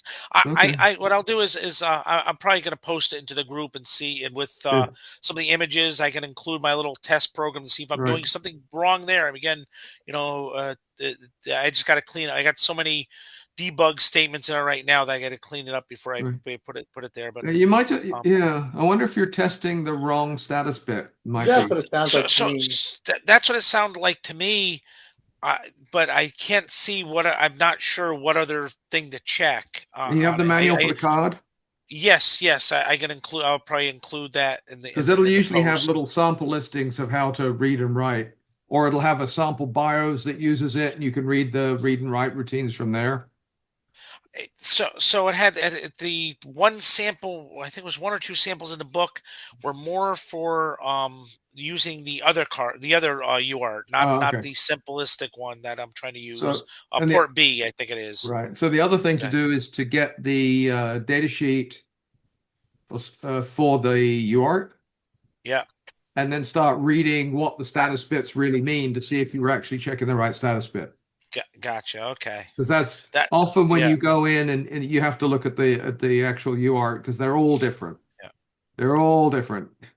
Yeah, I gotcha. Okay, that I can do that, and then if that doesn't lead me to anything, I might. But it sounds like, because the character doesn't go out of the buffer, but when if you got to check the status bit for there's a new character, basically, not just there's something in the buffer. Yeah. And I think it's probably what you're doing is checking the wrong status bit. The other thing I read somewhere is it's possible that if there's an error, even though it has the character in there, if there's an error, it will not clear it from the buffer when you do the when you read it in. It still sits in there, and that somebody said you have to add another read to kind of clear it out, ignore detect the thing. But I tried that, and that didn't really help. It's possible that you're using Linux, right, for terminal Minicom or something? It is Minicom. Yeah, I am using Minicom on that. I don't know if it'll display like non-printable characters. It's possible. Go ahead. Sorry. It's possible when you start the program, it's actually sending, but what it's sending, Minicom's not displaying. And it's not until you press something that Minicom will display that you actually see it. You know what I mean? Like it might not. It might always be not if it's not checking the right status. Yeah. It might already be sending like a character. It's just you can't see it. If it's sending like an FF or a null. I've actually had it where I ran the program and it actually put up characters that I pressed previously. Yeah. So maybe there's something there. It should show. Linux usually you'll see like a squirrely question mark type, like an inverted question mark or something when it's something that really can't display. But yeah, Serial on the Mac's awesome. You say display hex, and then everything that comes in so if you're getting all kinds of weird Linux there is a serial server or something. There's something I can run that'll actually show me the hex as it's coming in on the serial port. Yeah, So I would could like actually power run it that. off and run it again and see if it's actually sending some. Because if you are waiting Yeah. from if the status bit is wrong, it Yeah. might just be sending right away, or Okay. I don't know. Yeah. I'm just curious if it's Yeah. sending something. And it's what is it, a SIO card or a parallel serial board? This is it has 2 serial ports, and then it has a parallel port. The parallel port, that was the other thing, is I've never seen this before. It's broken out into in and out, parallel in for, one port, one, and then parallel out, parallel in for the other. And I was trying to think of, geez, if you want to hook it up to a printer, how do you have to combine those in the cable? Because there's like they're little, Well, the printer ideally doesn't. you'd be, The printer only sends, status Right. signal back. So that's all Yeah. fits on the output cable, or it should. Yeah, again, I thought Centronics sent something back when you're writing to a parallel printer. Yeah, It but communicates the only, two-way. yes, because it's probably sending back flow control stuff. Yeah, Yeah. it's like a ready signal, ready for the Right. Yeah. Right. It's probably it's Yeah. probably just sending back flow That- control, because Yeah, if you think about it, a printer's slow compared to what you can stuff into the Yeah. barrel port. Yeah, and Yeah. the printer, and on the ribbon cable, you have more than 8 pins on each thing, don't you? Isn't it like 10 or 10 pins on each input and Let's output? see. Actually, the card. Actually, I have one of them here. Let's see. Each of the parallels looks like 2, 4, 6, 8, 10, 12, 14. They look like they're either 14 or 16. Hold on a Okay, second. yeah. They're 14 pin connectors, Yeah, there's only labeled one or parallel two. in, parallel out, Yeah, kind of thing. but on the output side, 2 pins are just enabled to send the next character, and it just goes on and off signal I from got the printer. Okay. It seemed to me Oh. odd to me that they used I don't know if I can hold So this wait a up minute, where you this can is see the it. 2718 card, right? Yeah. Yes, it is Well, 2718. I'm looking at it I now. think. Oh, so I see the difference between the UARTs. Yeah. One of the Yeah. UARTs is a standard async UART that we use normally. Yeah. But Yeah. the other one does synchronous as well as asynchronous. Yeah, I'm not trying to And use the that synchronous stuff was used. Oh God, I remember playing with that, and where handshaking and timing is. Oh Yeah. yeah. T1s used to come in over synchronous. one. Okay. The Cisco routers back in the day when I was a router jock. So Yeah, so it should be bit sick. Yeah. Yeah, I mean, right now I don't remember I'd have to look at the code I have. I think I'm just checking. I'm checking for the let's see, RXRs. So essentially, I think it's just only looking for 01 Oh, I'm hex sorry, or 02 hex. Sorry, bit 1. Sorry. Yeah, so 01, I believe I'm checking for that. Yeah, it should be It was 0. Should be 02. I might have 02. I'd have to Okay. hold on. Okay. That was the Patrick. That's why I was trying to use the other machine initially, is because I wanted to, at least if we had time to talk about it, I wanted to share it. But let me look at my code. Yeah. Yeah, the other thing I think you can do is because I might, if you send me can you send me your program? Yeah, I just want to get rid of some of the extra stuff, crap I have in it, and I'll send it off. Well, I just want to get it running on the simulator. That's what I want to do. Oh yeah. I mean, the I want to see program if I can works get fine. it. I want to see if I can get Okay, it running on the simulator, I guess. Yeah. Okay. That's well. I mean, the program is just an echo program. Yeah. Works fine if I point it to your card, it works fine. So that's why I thought that the program was working fine.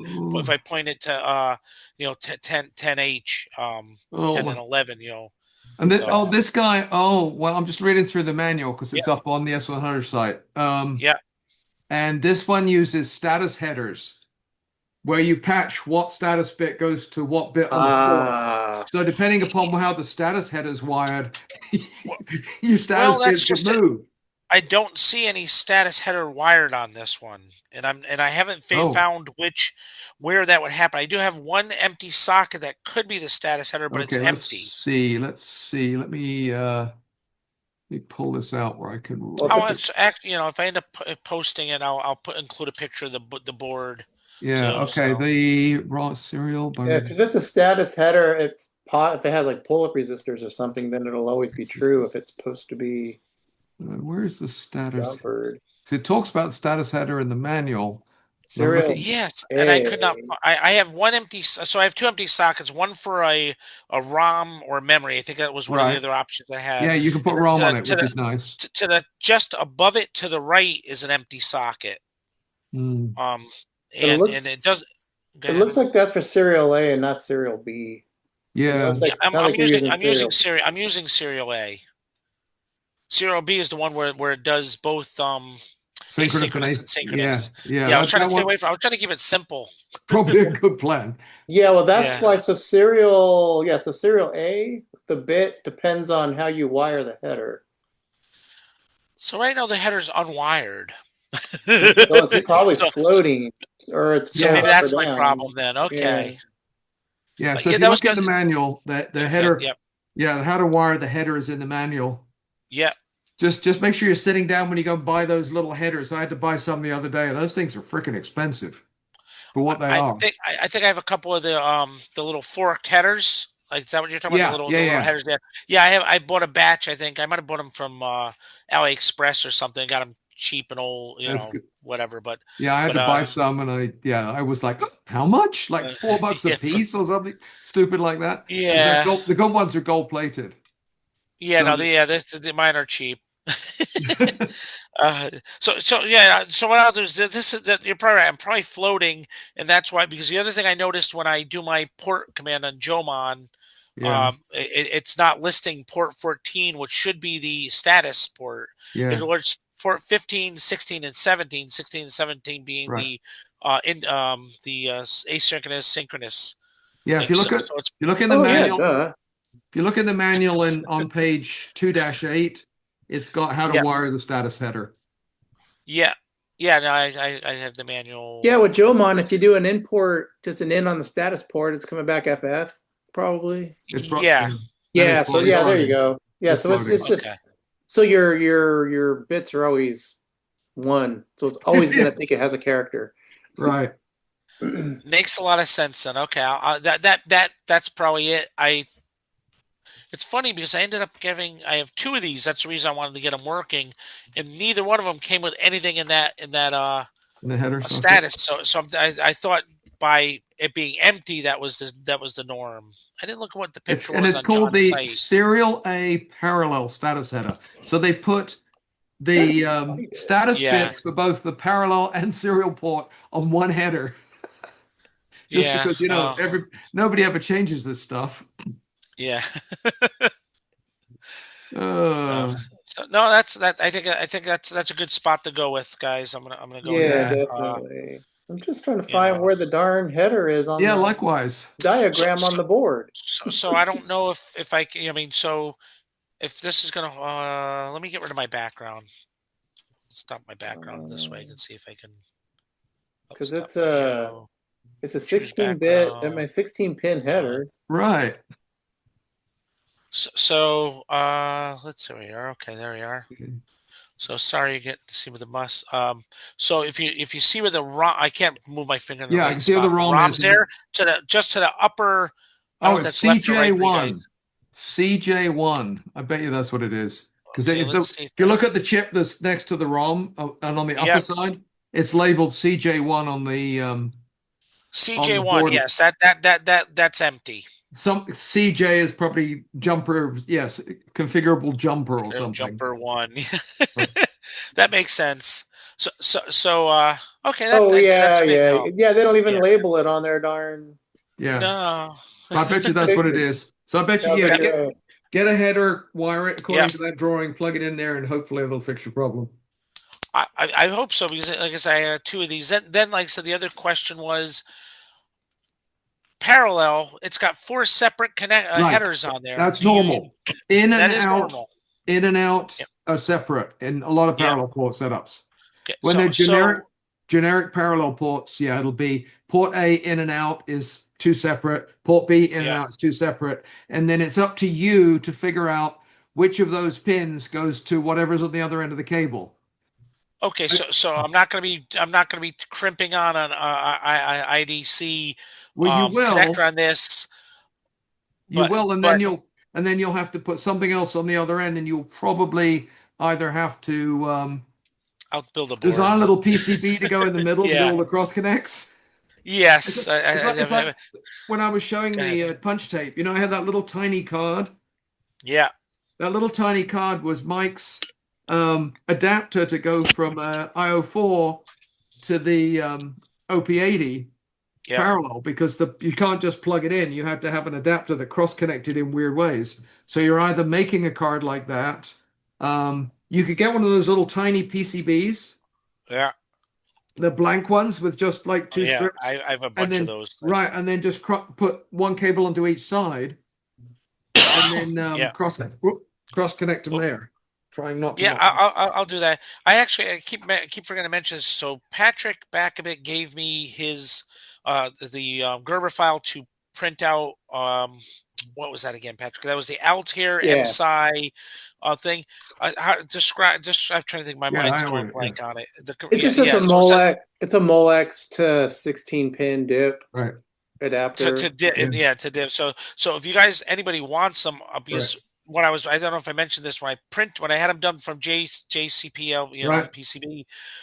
The price for 5 and the price for 50 was only like $5 difference. So I printed out 50 of them. If you find you guys need them, let me know. I'm getting ready to finish up designing a little card that has a DB25 on one side, and then the whatever it is connector Patrick uses there, the 10 pin. Yeah. So it'll have a 10-pin connector and the DB25 female. So you can just plug in a 10-pin cable to cable and then have a DB25 on the back. Yeah. Because I think that'd be kind of useful. And I got partway through designing it, but I got to figure out the right board-mounted DB25, because it seemed like the clean way to do it, with the little right-angle pins on them.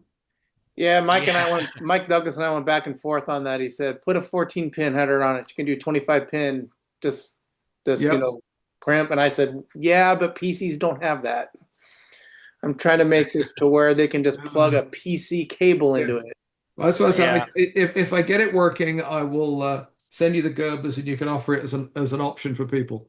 Awesome. My next the board, the SIO board is going to have both. Yes. Oh, cool. And hey, Joe, I just looked at the schematic, and it is CJ1. Okay, great. Thank you. I thought the schematic wasn't so great, unless maybe the image you want. The one I grabbed, I think, was from Mike's site. Yeah, Mike has a schematic and the manual separately. Yeah. I think his was the clearer version, or his. I grabbed from his site because he tends to OCR this stuff, so he can actually do searches for certain things on some of his stuff.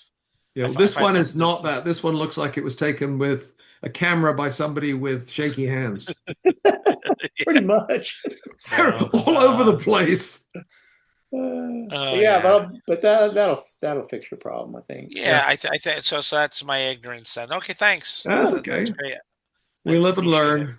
Yeah. Oh, yeah. Well, I'm still learning a lot. I'm still a kid at this stuff. I am feeling much more comfortable with my assembler, at least for doing little things like this. And I'm using the monitor I wrote for most of my stuff at this point, just to kind of play with it. Assembly language is fun. Assembly language, you have to really think. You have to really think down at the what am I doing? Yeah. Not here, go do this for me, but how do I do this? And all the little steps. And I wrote back in the 80s when the IBM PC first came out. Yeah. The terminal program that came with the PC was written in BASIC. Yes. Yeah. So it was, let's just say, slow. So I got into my head that was not going to work. And I wrote a terminal program in 8086 assembler that was interrupt driven with FIFO buffers and X modem transfer. I even figured out how to do CRC checks in assembler. Cool. Yeah. And that was, and unfortunately, I've only got a printed copy of it anymore. Oh. But it was about 3,000 lines of assembler by the time I finished. It took me 6 months. Printed good enough to scan in and OCR? I haven't tried it. It's an old print on green and white stripes, tractor feed paper. I'd be interested. be interested if you ever, even for the IBM PC, be interested to get, And it's still in get that fanfold format, so scanning it could be Yeah. tricky. But I might try it Yeah. one day just because it'd be nice to have a digital copy. If it Yeah, was a game, absolutely. it'd be all over the place. Yeah. Yeah.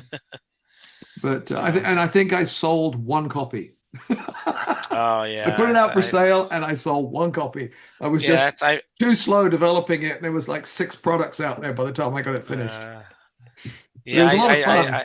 I've done that. I had something out. I called it clip print. Essentially, back in the early days of Windows, to get a screen print to go out to Right. print.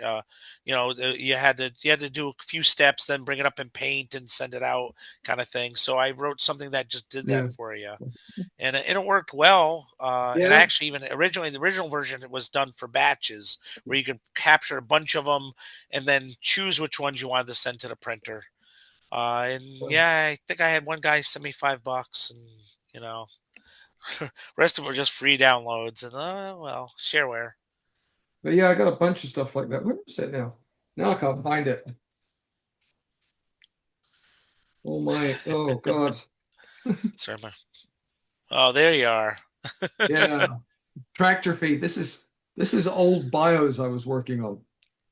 Oh. And of course, as usual, you can't really see, notes written all over it. Yeah. All over the printout. We didn't think of it at the time, that you'd actually want to have to scan it in. Oh no! I think somewhere in one of these folders is a copy of my. I'll have to see if I can find it and scan it. Yeah. These are all old versions from when I was writing the BIOS for my micro engine. Yeah. Because that was a fun one. When I got my first S100 system, the Z80 was easy. Just brought up CPM. But to bring up the micro engine, there was about 50 pages in the manual of what you needed to do. And you literally had to write a custom BIOS that was tweaked to work for the micro engine. And then there was all sorts of programs that you used in CPM to put together a boot disk for Pascal. Okay. And it would write all these bits, including your BIOS, to the right places. It was a lot of fun. Yeah. Well, all this stuff for the assemblers to kind of get to a point where I could mess around with the BIOS a little bit. And that, because I felt I had a better handle of it before I started tweaking BIOS and CPM BIOS and stuff. So I started by streamlining. What I did was I took the CompuPro BIOS that came in my Disk 1. Yeah. And I went in there and said, okay, let's strip out all the stuff I don't need and see if it still works. Yeah. Yeah.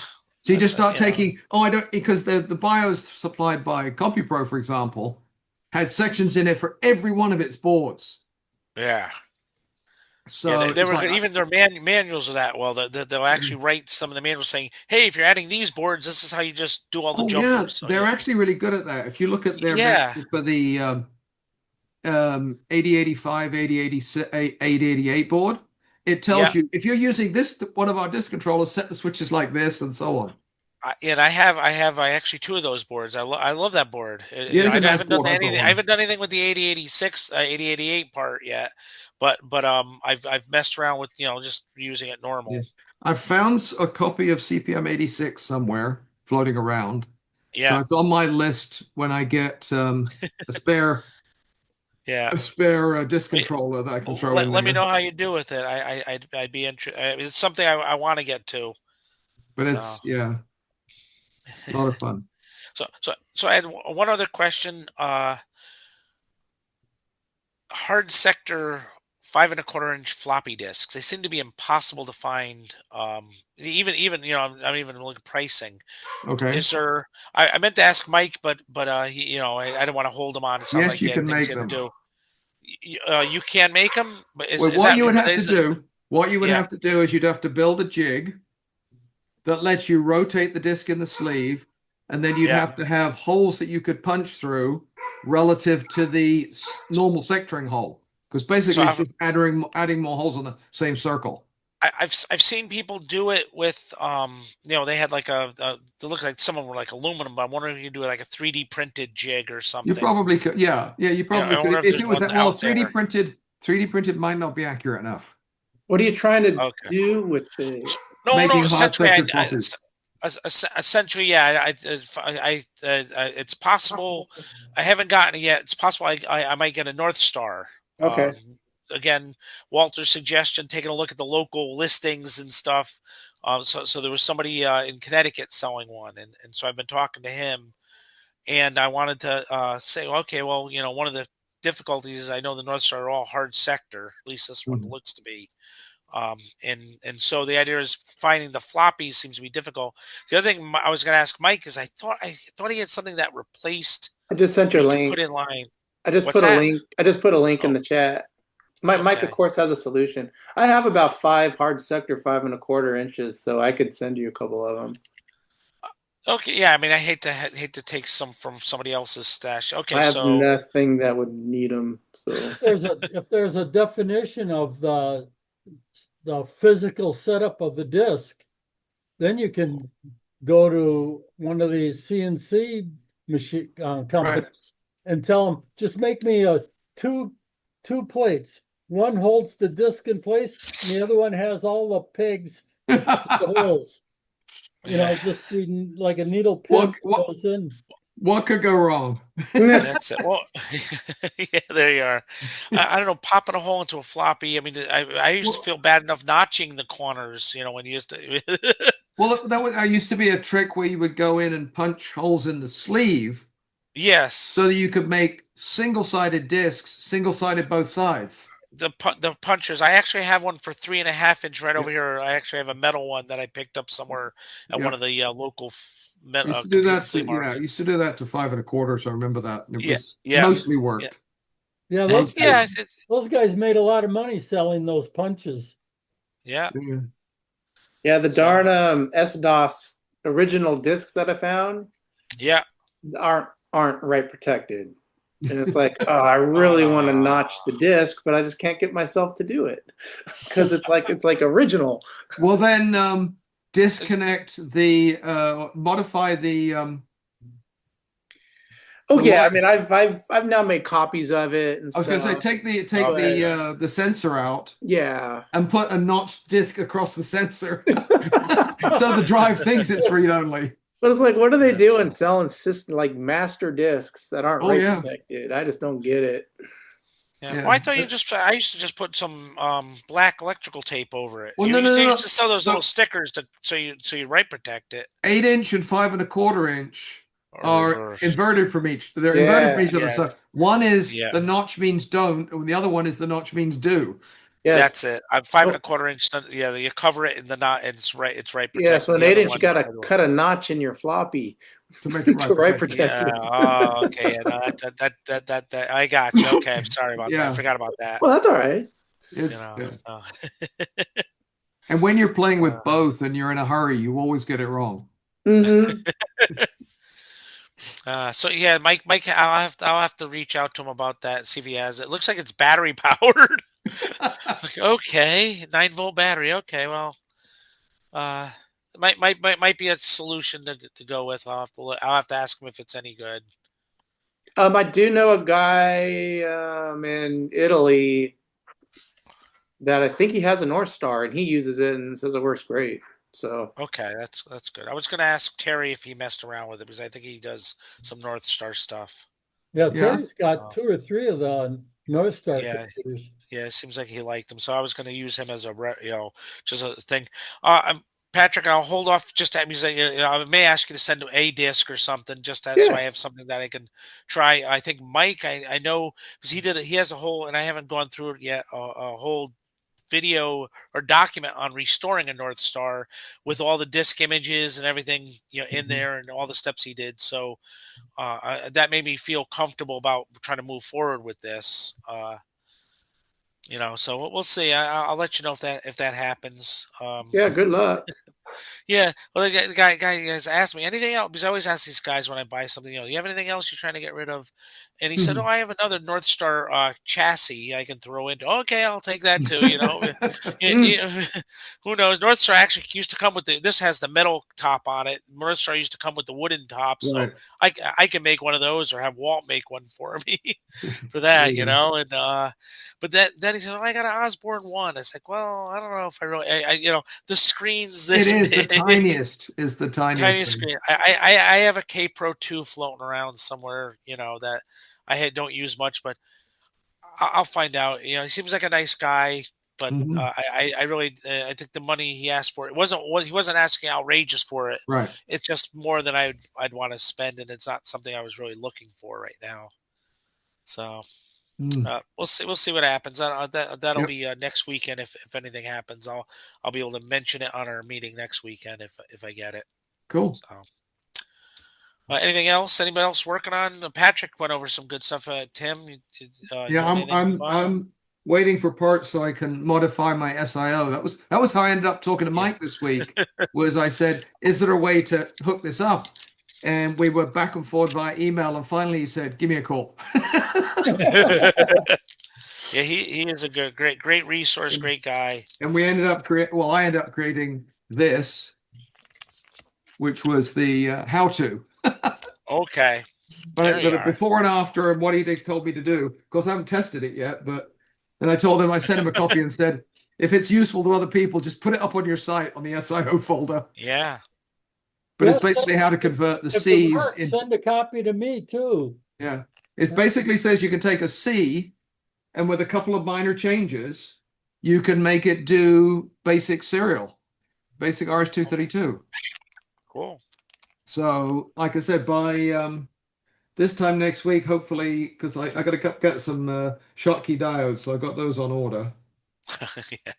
Yeah. But yeah, we figured out how to do it on the board, and I wrote up a little thing with what he described, so that way, if anybody else needs it, Yeah. and it works, it's because unless you've got a teletype, there's not a lot of use. The C card was designed specifically to talk to teletypes. Yeah, haven't got ours working yet. So the output circuit on the C is specifically optimized to work with a teletype. In fact, I think Mike even has a board to hook it to a teletype for the teletype end. I bought a board from Mike that hooks the ASR 33 to RS 232. Right. So he had goes right in the back. I already bought that. Yeah, that was a different board. So he has two. He has another one I think that lets you hook the C directly into the teletype. Yeah, gotcha. So that's cool. Yeah, looking forward. Other than that, it's a super simple card. Yeah, it's a super simple card.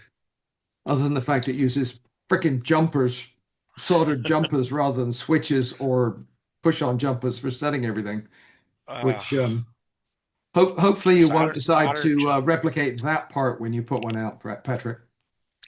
No, solder jumpers to set the baud rate. Yes. And also some of these dips where you have to hardwire them and jump them across. So do a few of those too, please. You know. Right. Sure. Yeah.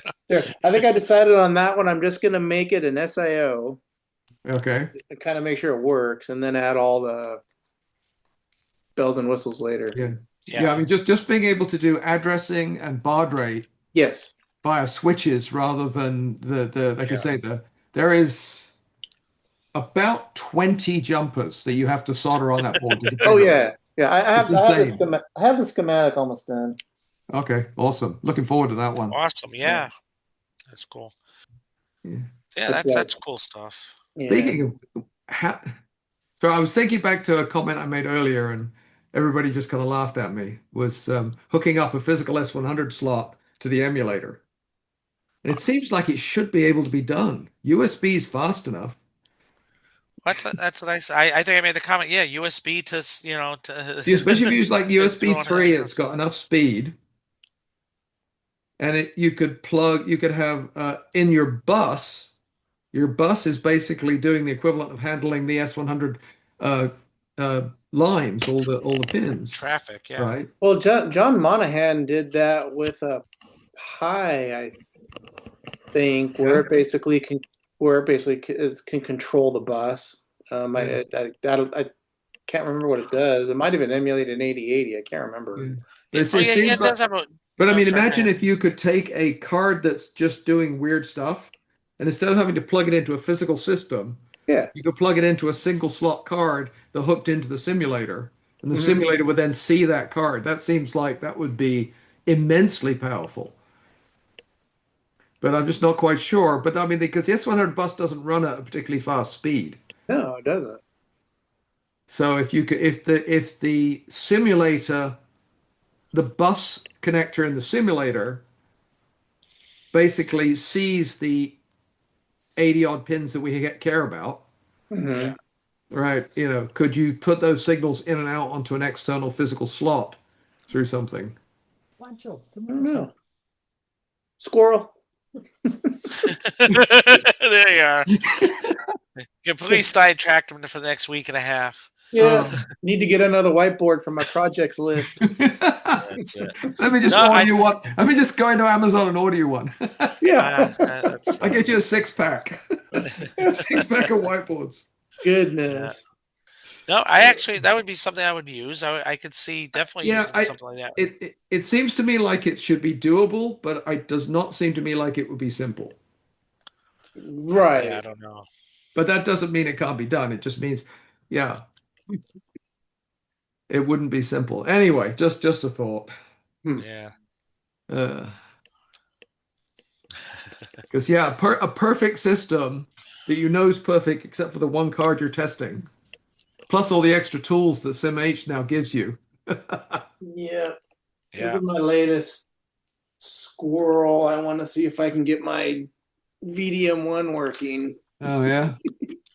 I've seen them on eBay, but I've never thought about. Yeah, which it's not. So. What's it put out? Composite or what's it put out for video? Oh, I don't know what to call. Yeah, composite. Composite video, yeah. Regular RCA jack. Okay. Yeah, and it's putting out something, but it's not right. Not composite. There's a guy that sells the kit to build a VDM 2021. But I got the book, Those. and it says this is what you want to look at when you're building the thing. So I'll just start going through it. Make like you're rebuilding it. And, yeah. You know, the test points. Yeah, a lot of them have those test points when you're building the cards. Yeah. So that's what I'll do. Maybe. Yeah. Let us know how you do. I've seen those cards. I haven't really gone towards them because I wasn't sure if you just plug them in or if you have to start now messing with the BIOS and CPM and you have to start messing around with other pieces of the system to actually have them work with the system. Well, yeah, to have it for CPM to have it be your console and all that stuff. Yeah, you need BIOS, and then it's only a 24 character display. It's not. Yeah, it's like it's like 60 by 24? Yeah, something like that. It's not a lot of characters. Yeah. I just saw a guy on Facebook having an issue with his, and it's like, shoot, I have one. I should see if it even works. And then now that I know it doesn't, I'll probably just put it away. Oh, what's Walt showing there? Oh, there he has one. This is what kind is that, the VDM 2021. Oh, so it's somebody put out a new version? Yeah, it's a reproduction, but modernized a little bit to be simpler to build. I built 2 of these, and the video that Mike made showing how to boot to a processor technology system on Altair, making an subsystem B computer. That's the board I built in that video because he didn't have a VDM1. Okay. That's what's in. Is that what's in the SOL? Huh? Is that what it's in the SOL? That's a VDM1, isn't it? In the SOL, yeah, the SOL uses the VDM. Yeah, that's kind of what I wanted to get mine going because I want to turn my 8800C into a SOL. Yeah, if you go to physicsrob.github.io/VDM1/, that's what's on the board here. I mean, I just happened to find it by accident. I'll put the link in the chat. Yeah.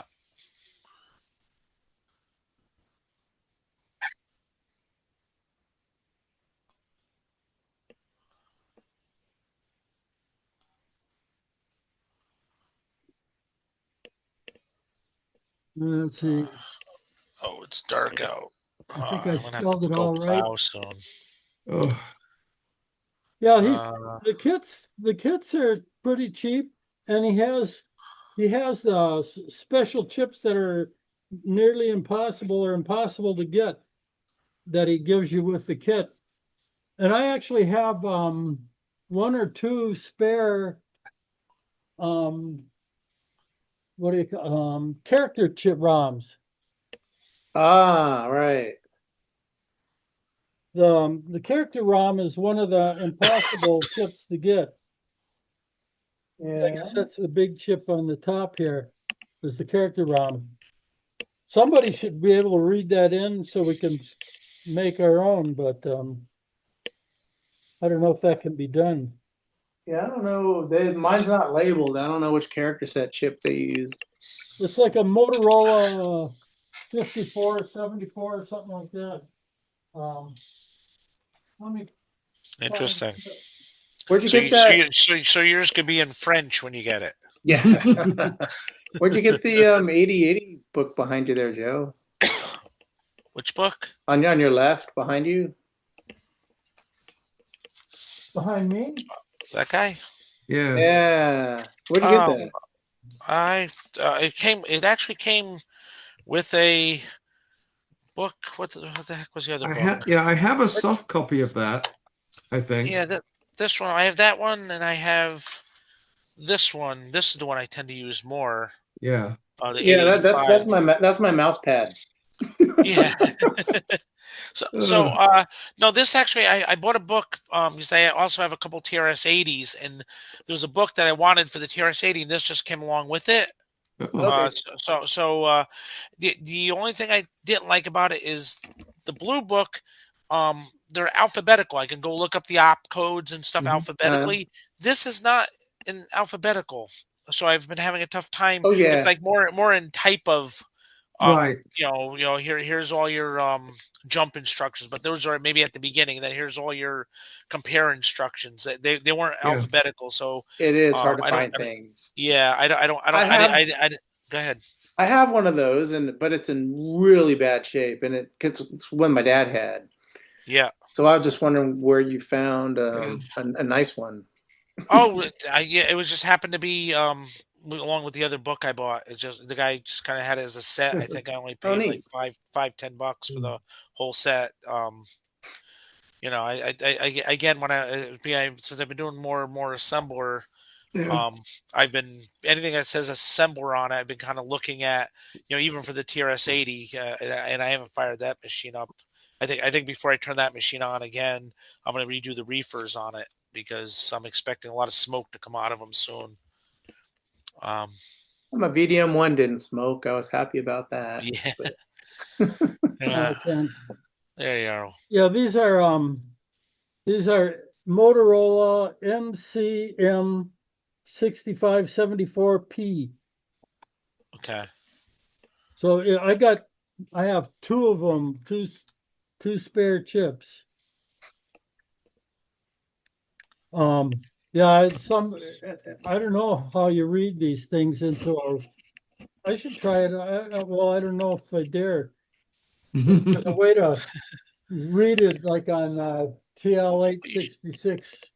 Well, you got to look and see if it's listed on there. I mean, they'll tell you if it's safe. If it's listed, if it's not listed, then I wouldn't take a chance. Custom ROM. It's not like a 2732 or anything. It's a custom ROM. Well, I found those lists pretty long. I mean, they have ROMs in there that I've never even touched. I thought. I think all the ROMs are in the manual or something. I can't remember. I think I have copies of all of them. Okay. But because I needed the ROMs for the simulator. You got the Oh yeah. character ROMs? I think so. I had to put the character ROMs in the Z80 Altair Z80 simulator. I found them online or something. Oh, cool. Wow.